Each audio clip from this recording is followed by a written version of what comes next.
마태는 이렇게 시작을 합니다. 헤롯 왕 때 예수께서 유대 베들레헴에 나시매라고 말씀을 기록하면서 시작합니다. 이 말씀은 역사적인 순간의 말씀이죠. 하나님의 아들이 유대 땅 베들레헴에서 태어난다라고 하는 엄청난 역사 순간을 맞이하는 말씀입니다. 그러나 이제 마태는 이 역사적인 순간에 예수님께서 태어나기 있는 순간에 드라마틱한 한 사건을 우리에게 소개하고 있습니다.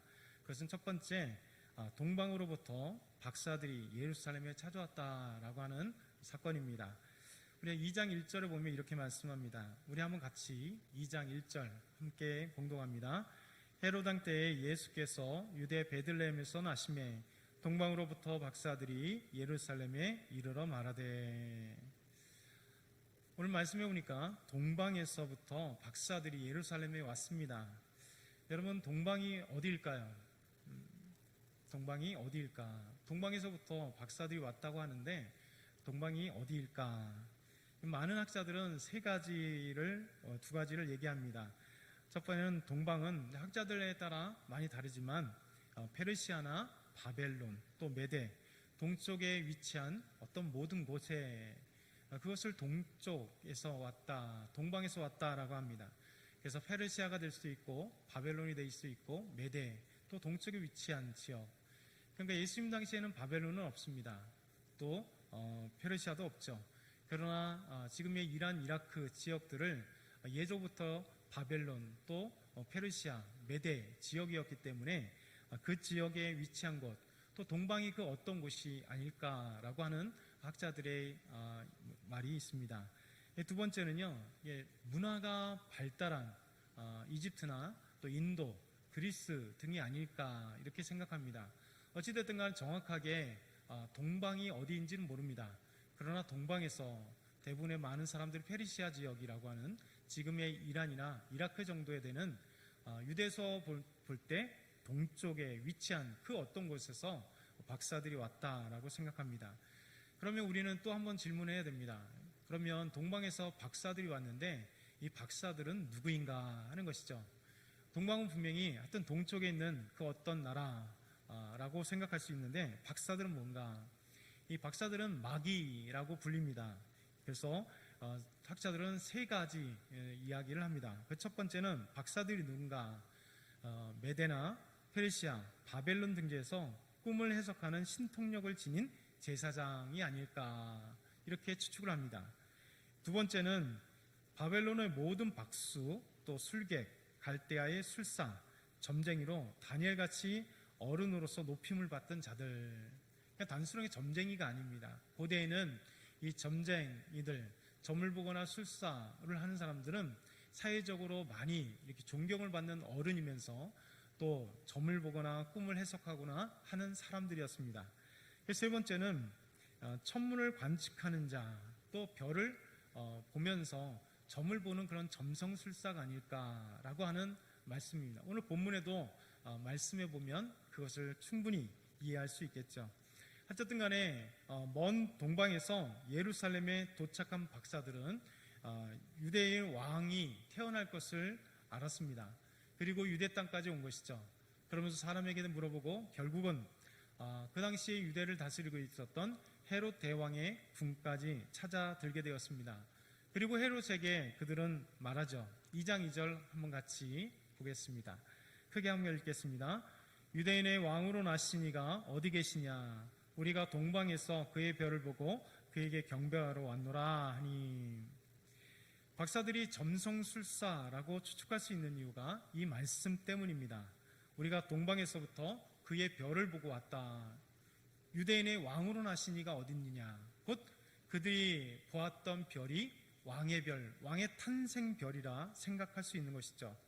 여러분, 점성술사들은 보통 이제 별을 관측함으로써 생사화복을 또 아니면 길흉을 점을 치거나 또 국가의 대수사를 알아보기 위해 별을 관측하는 때가 많았습니다. 이런 박사들에게 어느 날 별이 나타난 것입니다. 그 별을 따라온 것이죠. 그러면서 결국은 이 특별한 별이 왕이 태어날 징조인 것을 알고 그들은 별을 따라 왔습니다. 그래서 해안도로를 따라 또 국제도로인 비아 마리스라고 하는 그 도로를 따라서 수개월에 걸쳐 유대 땅에 도착하게 된 것입니다. 그러면서 우리는 다시 한번 질문할 때 왜 박사들은 고향 땅을 떠나서 머나먼 유대 땅까지 오게 되었을까?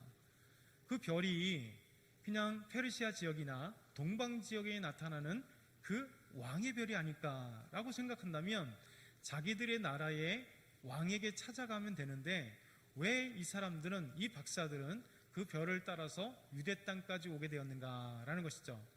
이것도 학자들은 한 세 가지로 그냥 추측해 보면서 이야기합니다. 그 첫 번째는요, 이 박사들이 동방에 있었을 때 그들은 디아스포라 유대인들, 곧 바벨론의 포로가 되었다가 유대 땅으로 돌아온 유대인들이지만 바벨론 땅에 갈대아 지역에 그대로 남아서 살고 있었던 유대인들이 예수님 당시까지 살고 있었습니다.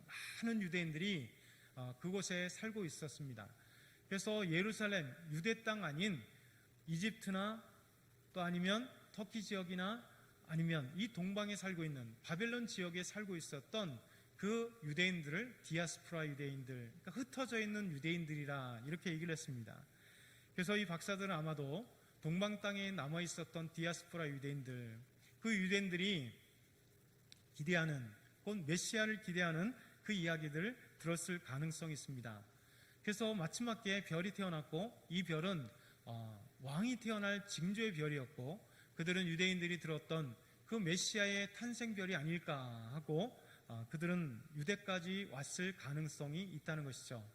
두 번째 가능성은 뭐냐면 그들은 다니엘과 같이 동방의 바벨론으로 사로잡혀 가서 갔던 유대인들의 후손, 그러니까 동방의 사람이 아니라 이들은 유대인의 후손일 가능성도 있습니다. 그래서 별을 보고 나서 그들의 고향 땅이었던 유대 땅까지 그리고 예루살렘까지 찾아왔던 그런 사람들이 아닐까라고 학자들은 추측합니다. 세 번째는요, 별이, 오늘 말씀을 잘 보면 별이 그들을 유대 땅까지 인도했다는 사실을 추측할 수 있습니다. 그래서 별이 박사들을 유대까지 인도했기 때문에 그들은 분명히 탄생의 별, 어떤 위대한 사람, 왕이 탄생할 것이라고 하는 뜻하지 않는 징조를 보이는 그 별을 따라오다 보니까 결국 유대 땅까지 도착했고 유대 땅의 왕궁에 찾아 들어갔음에 분명합니다. 이 세 가지 모두 가능성이 있는 것이죠. 어디 하나 분명한 것은 없습니다. 분명한 것은 동방에서부터 별을 따라 박사들이 유대 땅까지 왔고 그리고 헤롯 궁까지 들어갔다는 것이죠. 그리고 헤롯 궁에 가서 유대인의 왕은 아시니가 어디 있느냐, 동방에서 그의 별을 보고 우리가 그에게 경배하러 왔다라고 말한 것이죠. 두 번째는 놀라운 사건이 있습니다.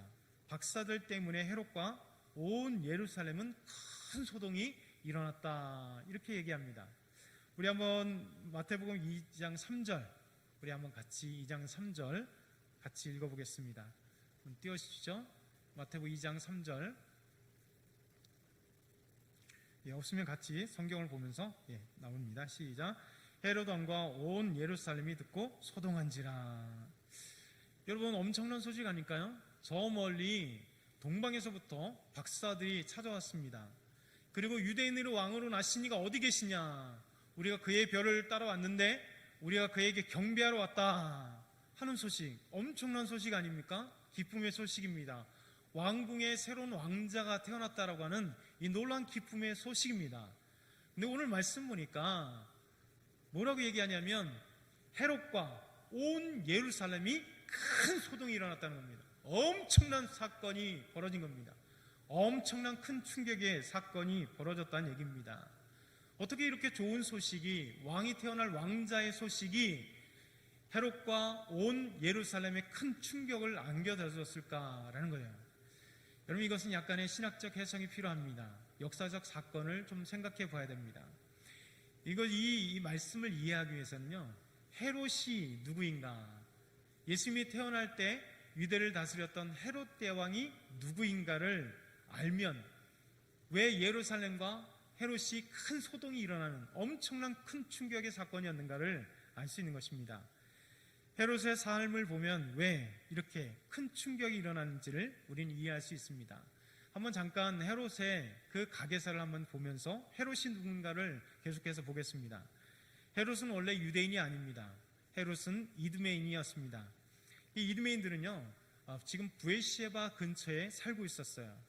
그들은 페트라에서 쫓겨난 사람들이었고 유대인들이 아니었습니다. 그런데 기원전 125년에 하스모니 왕조의 요한 힐칸스 왕이 이 브엘시에바에 살고 있었던 이두메인들에게 쳐들어가서 그들을 정복해버렸습니다. 그리고 힐카누스는 이 이두메 사람들을 다 한 칼에 다 학살할 것인가, 아니면 유대교로 개종시켜서 우리 유대인으로 만들어버릴 것인가, 이렇게 고민에 빠졌습니다. 그래서 힐칸스 왕이 이두메 사람들에게 이렇게 요구를 했죠. 너희들 할례를 할래? 율법을 따를래? 아니면 죽을래? 그런 것입니다. 그런데 이두메인들은 뜻밖의 이 제안을 받아들였습니다. 그래서 힐카누스의 이 할례 조건을 받아들이고 그들은 기꺼이 유대인의 율법을 지키겠다고 합니다. 그래서 이두메 사람들은 힐카누스에 가서 우리는 할례를 행할 것이고 또 율법을 지킬 것입니다. 우리를 살려주십시오 라고 그렇게 간곡하게 부탁합니다. 그래서 힐카누스는 그들에게 집단 개종, 유대교로 개종하면서 이두메인들의 땅, 지금까지 살고 있었던 그 땅에서 살게 했습니다. 그래서 사실은 이것은요, 독특한 것입니다. 고대 세계에서는요, 이두메인들과 같이 이렇게 집단 개종하는 경우가 없었습니다. 그리고 집단 개종하고 그 땅에 살고 있었던 것은 유례가 없는 그런 일이었습니다. 그럼에도 불구하고 이제 이두메인들은 힐카누스에 의해서 유대교로 강제로 개종하고 스스로 개종한다고 얘기하면서 또 유대인으로 편입하게 되었습니다. 그래서 힐카누스는 헤롯의 할아버지였던 늙은 안티파테르라고 하는 할아버지, 안티파테르라고 하는 이 헤롯의 할아버지를 이 이두메를 다스리는 총독으로 그렇게 삼았습니다. 그러다 보니까 이 헤롯의 할아버지가 유대를 다스리는 총독이요, 그리고 정치가 집안에서 그가 태어나게 된 것입니다.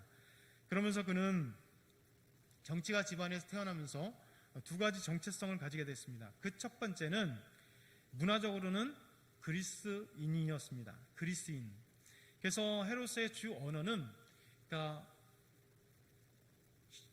이스라엘 사람들이 말하고 있었던 히브리어나 아니면 아람어가 아니라 그는 그리스어를 사용했습니다. 그러면서 여러 차례 예루살렘조차도 그리스 이름으로 바꾸고 싶어 했던 그런 그리스인은 아니었는데 그리스화돼서 그의 언어라든가 그의 사고방식, 그의 철학, 문학이 다 그리스인이었기 때문에 유대를 끊임없이 그리스화 시키려고 했던 것이죠. 두 번째는요, 정치적으로는 그는 로마인이었습니다. 로마 사람. 왜냐하면 그의 삶을 보면 왜 그가 로마인처럼 행했는지를 알 수 있습니다. 헤롯은 기원전 40년경에 유대의 분봉왕으로 임명당합니다. 근데 얼마 되지 않아서 헤롯에게 엄청난 위기가 찾아왔죠. 하스모니 왕조였던 안티고노스와 파르티아라고 하는 사람이 유대를 쳐들어왔습니다. 그리고 이 헤롯은 이 유대를 다스리고 있었던 분봉왕으로 로마에서 임명되었다가 그는 허겁지겁 로마로 도망가게 됐습니다. 그리고 자기 아내와 가족들은 몰래 숨겨둔 뒤에 그리고 그는 로마로 피해갖고 도망갔습니다. 이제는 유대를 다스릴 수 있는 그런 능력도 없고 정치가도 아닌 것 같이 생각됐으나 그의 삶에 놀라운 일이 벌어졌습니다. 패배했고 로마로 도망갔으나 오히려 로마 원로원에서 그를 분봉왕이 아닌 유대의 왕으로 책봉해서 다시 유대로 보냈죠. 그래서 이제는 유대의 작은 분봉왕이 아니라 유대 전체를 다스리는 왕으로 다시 개선장을 했습니다. 그래서 이제 기원전 37년에 유대의 왕으로 그렇게 승승장구하게 와서 유대를 다시 다스렸습니다. 그 뒤에 또 한 사건이 있었습니다. 옥타비아누스하고 또 이런 대싸움하는 데 있어서 그는 옥타비아누스를 거절하고 다른 사람하고 함께 결탁했다가 그는 다시 목숨을 잃을 뻔했고 그리고 이 유대 왕을 책봉을 다 사라지게 되었습니다. 그런데 놀랍게도 옥타비아누스 황제에 의해서 다시 세 번째 다시 분봉왕, 유대왕, 그리고 다시 유대왕으로 로마의 황제였던 옥타비아누스가 그를 황제로 임명함으로써 헤롯은 BC 37년, 기원전 37년부터 기원전 4년까지 유대를 다스리는 유대 왕으로서 분봉왕 3년 합쳐서 그는 그렇게 36년 가까운 유대를 다스리는 왕이었습니다. 그러니 자기를 유대의 왕으로 책봉해줬던 로마와 함께 친분 관계를 유지하지 않겠어요? 그래서 헤롯 대왕은 끊임없이 친로마 정책을 펼쳤고 로마와 엄청 가까운 관계였습니다. 그런데 이 헤롯은 그것뿐만이 아니라 이 건축가로 아주 유명했던 왕이 헤롯입니다. 대표적으로 그가 건설했던 도시는 이스라엘에 가면 아주 유명한 해변 도시, 특별히 항구 도시가 있습니다. 가이사랴. 이 가이사랴 항구에 이 항구 도시를 만든 사람이 누구냐면 건축한 자가 바로 헤롯 대왕이었습니다. 그뿐만 아니라 옛날 사마리아 그 지역에 있었던 그 성에 세바스티아라고 하는 도시를 건축했고, 그리고 요새로서 마사다라고 하는 아주 유명한 도시, 이렇게 높은 400m 지역 위에 천혜의 요새인 마사다를 크게 건축했습니다. 그리고 헤로디온, 마케루스, 빌카누스, 알렉산드리아하고는 대표적인 이는 요새, 지금도 그 위용이 남아있는 마사다나 그러니까 헤로디온, 또 많이 사라졌지만 힐카누스나 알렉산드리움, 그리고 마케루스라고 하는 그 성체가 지금도 흔적이 남아있는 거대한 성체를 만들었죠. 헤롯에게 있어서 가장 중요한 건축물은 우리가 잘 알고 있는 성전입니다. 제2성전, 곧 예수님께서도 성전에 많이 들어갔던 그 성전, 신약 성경의 성전으로 계속 등장하는, 사복음서의 성전으로 등장하는 이 성전을 제2성전이라고 얘기합니다. 근데 제2성전은 초라했는데 이 헤롯 대왕이 엄청난 돈과 인력을 투영해서 건축을 했습니다. 중축을 했습니다. 그래서 그 이름을 헤롯 성전이라고 불렸습니다. 이 헤롯 성전을 건축한 그 건축수를 발휘한 것이 헤롯 대왕이었습니다. 왜냐하면 이 헤롯 성전을 중축한 이유가 뭐냐면 자기는 이두메인이었기 때문에 유대를 다스리는 왕으로서 유대인들의 환심을 사기 위해서 그는 헤롯 성전을 중축하게 된 것입니다. 근데 문제는 이런 엄청난 정치가요, 그리고 건축가, 이런 모습 이면에는 정치인의 사악하고 그리고 악랄한 모습이 그에게 있다는 것이죠. 헤롯은 정적을 제거하는 데 있어서는 탁월한 능력을 발휘했습니다. 왕의 자리를 유지하기 위해서는 잔인한 행동을 서슴지 않았던 자가 바로 헤롯 대왕이었습니다. 정치사를 떠나서 그의 가족사를 보게 되면 헤롯이 얼마나 사악하고 악한 왕이었는지를 우리에게 볼 수 있죠. 여러분, 헤롯은 10명의 아내와 그 사이에 둔 9명의 아들들이 있었습니다. 자녀들이 있었죠. 그런데 이 9명의 또 10명의 아내와 9명의 자녀들, 그 비극사가 그 헤롯 가문 안에 있었습니다. 헤롯은 정치적 야욕 때문에 그 가족의 비극사를 보여줍니다. 그 첫 번째는요, 헤롯은 이두메인이었기 때문에 유다를 다스리는 왕으로 책봉되었지만 정통성이 없었습니다. 그래서 정통성을 어떻게 회복할 수 있을까, 가질 수 있을까라고 생각했을 때 유대가 100년 동안 하스모니안 왕조가 있었습니다. 그 왕조의 공주였던 미리암네, 다른 말로 미리암이라고 하는 이 공주와 결혼하기 위해서 첫 번째 부인이었던 도리스, 그리고 그와 사이에서 태어난 아들 안티파테르라고 하는 아들, 자기 첫 번째 부인 도리스 그리고 안티파테르를 자기 아들을 아주 과거머시 헌실작법처럼 버려버렸습니다. 그리고 두 번째는요, 헤롯의 장모 알렉산드리아가 아들 아리스토블루스 3세를 대제사장에 임명할 때 그의 정적이었던 이집트의 클레오파트라 여왕을 이렇게 끌어들이면서 헤롯에게 대항하려고 했습니다. 이것 때문에 헤롯이 그 사실을 알면서 헤롯은 처남 아리스토블루스 3세와 늙은 힐카스를 그냥 가감없이 처형해버렸습니다. 그리고 세 번째는요, 그렇게 사랑했던 아내 미리암, 헤롯은 이 미리암의 아버지와 오빠, 곧 장인과 처남이 그 처남을 죽일 계획을 했습니다. 이 사실을 알게 된 미리암이 헤롯을 찾아와서 엄청나게 책망했죠. 어떻게 우리 아빠와 우리 오빠, 곧 당신의 장인과 처남을 죽이려고 합니까? 그랬을 때 이 소리를 듣고 분노했던 헤롯은 평생 자기가 가장 사랑했던 여자는 이 미리암이라고 고백했던 이 여자를 기원전 29년에 죽이고 맙니다. 그리고 그 사이에서 있었던 자기 아들 알렉산더와 아리스토블루스, 이 두 아들을, 자기 아들을 세바스티아에서 또 처형해버립니다. 그리고 1년 뒤 28년에는 장모까지 처형시켜버립니다. 그러니 자기 부인, 자기 장모, 장인, 처남들 다 죽여버리고 자기 아들도 조차 죽여버리는 이 무서운 왕이 바로 헤롯 대왕이었습니다. 그리고 그가 죽기 전 5일 전에도요, 아까 있었던 안티파테르를 또 죽입니다. 그리고 헤롯은 이런 유언을 했습니다. 자기가 죽을 때 모든 자기 정치인들에게 이렇게 얘기했습니다. 내가 죽으면 나를 장례할 때 이 장사 지낸 모든 자들을 다 죽여라. 그래서 내 무덤이 어디에 있는지를 모르게 해라. 그렇게 얘기했습니다. 그래서 헤롯 대왕을 장례를 지내고 온 모든 사람들을 또 죽여버렸습니다. 유언 때문에. 이런 자가 바로 헤롯이에요. 여러분, 그러니까 로마에는 이런 얘기가 회자되었습니다. 헤롯의 돼지가 되는 것이 헤롯의 아들이 되는 것보다 낫다. 그럼 헤롯은 분명히 이두메인이었지만 유대교를 따랐습니다. 그런 율법에 돼지는 불결했기 때문에 잡아먹지 않았잖아요. 그러니까 헤롯의 돼지가 되는 것은 죽임을 당하지 않는 안전함을 가졌지만 헤롯은 자기 아들들조차 그냥 가차없이 죽였기 때문에 안전하지 않았다. 그래서 로마에는 헤롯의 돼지가 되는 것이 헤롯의 아들들이 되는 것보다 낫다라고 하는 이 소문이 화다하게 퍼졌다는 것이죠. 여러분, 이 소식을 들으면, 이 가족사를 들으면 헤롯이 얼마나 무섭고 정치적으로 안날하고 무서운 자인 것을 알 수 있는 것이죠.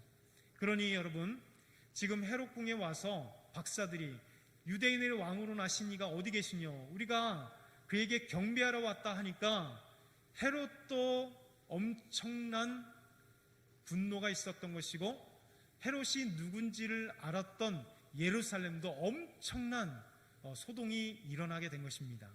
그렇지 않겠습니까?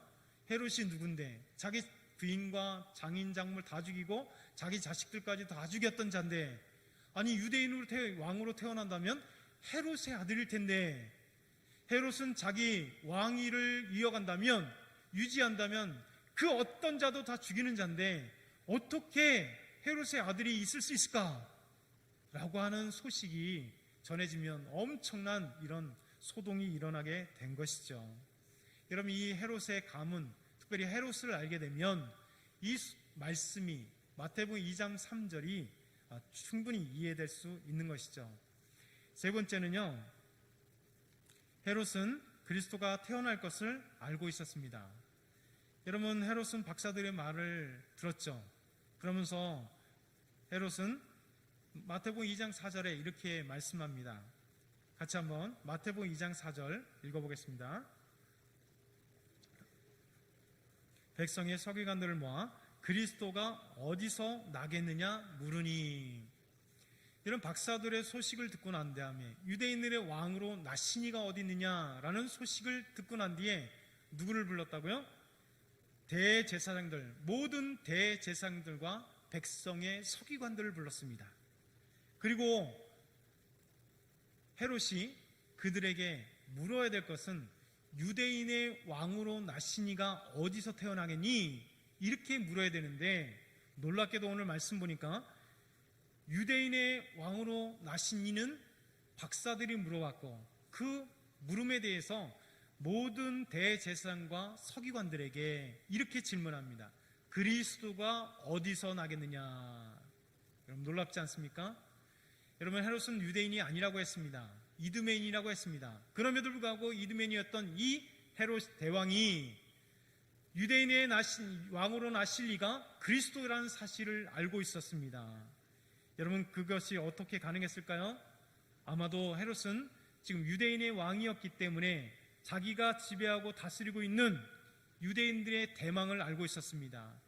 구약 성경을 알고 있었던 또 헤롯, 그리고 유대인들이 구약 성경을 알고 있었고 유대인들에게 구원자, 유대인들에게 나타날 하나님이 이 땅에 보내실 메시아 그리스도가 나실 것이라는 사실을 알고 있었어요. 그는 유대인의 왕이요 다윗의 후손으로 오신 분이요 그분은 구원자요 그분은 그리스도라 칭하시는 그분이라는 사실을 헤롯은 알고 있었다는 것입니다. 그래서 모든 제사장들과 백성의 서기관들에게 그리스도가 어디서 나겠느냐 이렇게 질문한 것입니다. 여러분, 헤롯의 물음에 대제사장들과 서기관들은 곧바로 답했습니다. 구약 성경을 다 알고 있었고 그들은 메시아가 어디서 태어날 것을 알고 있었다는 것입니다. 마태복음 2장 5절에서 6절은 이렇게 말씀합니다. 이르되 유대 베들레헴에 오니 이는 선지자로 이렇게 기록된 바 또 유대 땅 베들레헴아 너는 유대 고을 중에서 가장 작지 아니하도다. 내게서 한 다스리는 자가 나와서 내 백성 이스라엘의 목자가 되리라 하셨음이니이다. 여러분, 대제사장과 서기관들은 헤롯의 질문에 곧바로 미가서 5장 2절의 말씀을 읽었습니다. 그곳에 미가서 5장 2절에 유대 땅 베들레헴에 메시아가 태어날 것을 기록되고 있습니다 라고 얘기한 것입니다. 여러분, 마태는 놀랍게도 이 말씀 속에서 어떻게 말씀하시냐, 이두메인이 유대인이 아닌 이두메였던 사악한 헤롯이 예수 그리스도의 탄생을 알고 있었다는 것입니다. 그리스도라는 사실을 알고 있었다는 것입니다. 여러분, 분명 그러나 헤롯은 유대인의 왕으로 오시니 곧 그리스도를 경배하기 위해서 물은 것이 아닙니다. 오늘 말씀 읽지 않았지만 그는 그 그리스도를 죽이고자 물어본 것입니다. 결국 헤롯은 자기의 정치에 해를 줄 그리스도를 죽이고자 한 것이죠. 마태는 이 말씀을 통해서 우리에게 알려주고 있는 것입니다. 그리스도를 기대하는 자는 온전히 하나님을 위해서 기대하는 자가 아니라 헤롯은 자기 정치, 자기의 정적되는 모든 자를 죽이기 위해서 그리스도를 알고 싶었다라는 사실을 우리에게 알려주시는 것이죠. 참된 기다림과 거짓 기다림을 우리에게 알려주고 있는 것입니다. 그러면서 동시에 대제사장들과 서기관들을 우리에게 소개하고 있죠. 헤롯의 질문에 그들은 메시아가 그리스도가 어디서 나겠느냐 할 때 그들은 미가서 5장을 곧바로 읽어주면서 바로 베들레헴에서 태어난다라고 얘기했습니다. 성경을 너무 잘 알고 있는 대제사장들과 서기관들이었습니다. 그러나 성경을 알았을 때 그들은 마음 가운데 그리스도를 기대하고 있지 않았습니다. 그리스도를 온전히 소망하고 있지 않았습니다. 머릿속에는 성경의 지식이 있었을 때 그 마음에는 예수님을 기대하지 않았다는 것이죠. 여러분, 이것이 중요합니다. 마태는 우리에게 이것을 고발하고 있습니다. 성경의 지식으로 알고 있는 것이 중요하지 않다. 진짜 중요한 것은 예수 그리스도, 메시아 되신 그리스도 되신 그분을 마음속에 소망하며 어제나 오늘이나 시몬처럼 기대하는 사람이냐, 안나처럼 기대하는 거 있느냐라고 하는 것입니다.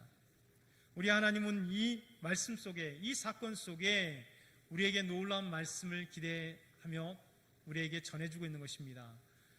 우리 말씀을 읽는 마태복음 2장의 말씀을 읽으면서 나는 정말 정치적으로 제거해야 될 그 그리스도를 기대하고 있는가? 성경의 지식만 가득했지 마음속에 떨림과 기대함이 없는 그리스도를 그렇게 머릿속 지식만 갖고 있는 대제사장과 서기관이 되지 않는가? 세 번째는 우리는 처음 얘기했던 동방의 박사들을 마태는 왜 이 복음서에서 그들의 사건을 기록했을까? 비록 동방에 오선 그 사람들이 누구인지는 모릅니다. 그들이 유대인들인지 아니면 동방의 어떤 별을 관측하는 그런 사람들인지 누구 모르나 이 동방에서 별을 따라 유대인에게 왔고 그리고 유대의 그 사람, 유대인의 왕으로 오신 이를 기대하면서 따라왔던 이 자들에게, 유대인이 아니었었던 이 자들에게도 우리 하나님은 놀라운 구원의 소식을 보여주었다는 것입니다. 이러면서 이 헤롯 궁에서 나갈 때 마태복음 계속해서 읽어보면 그들을 인도했던 별이 다시 나타나 베들레헴에서 태어나신 예수 그리스도께 인도했고, 그곳에서 탄생하신 예수님께 보배함을 열어서 그들은 예수께 경배하고 천사의 지시를 받고 다른 곳으로 떠나가게 되었습니다. 하나님 우리에게 이렇게 말씀하십니다. 우리는 진짜 그리스도를 기대하고 있는가? 우리는 성탄에 참된 그리스도를 기대하고 있는가? 이 땅에 나를 구원하시기 위하여 이 땅에 오신 주님을 온전히 마음속에 기대하느냐? 아니면 나도 어느 순간에 헤롯과 같이 또 대제사장과 서기관 같이 그렇게 교회는 많이 다녔을 때, 알고는 있을 때 마음에 떨림 없이 지식만 가지고 있는 그런 그리스도인이 되어서 성탄절이 관습처럼 습관처럼 왔다가 그냥 흘러가는 그런 그리스도인이 아닌가 생각해 보라고 오늘 말씀 우리에게 도전하고 있습니다. 저와 여러분 이 말씀을 기억했으면 좋겠습니다. 우리 하나님 앞에 온전히 하나님 말씀을 의지하며 오늘 진심으로 예수 그리스도 그 탄생을 기대하며 마음속으로 간절히 삼아하는 저와 여러분 다 되길 축원합니다.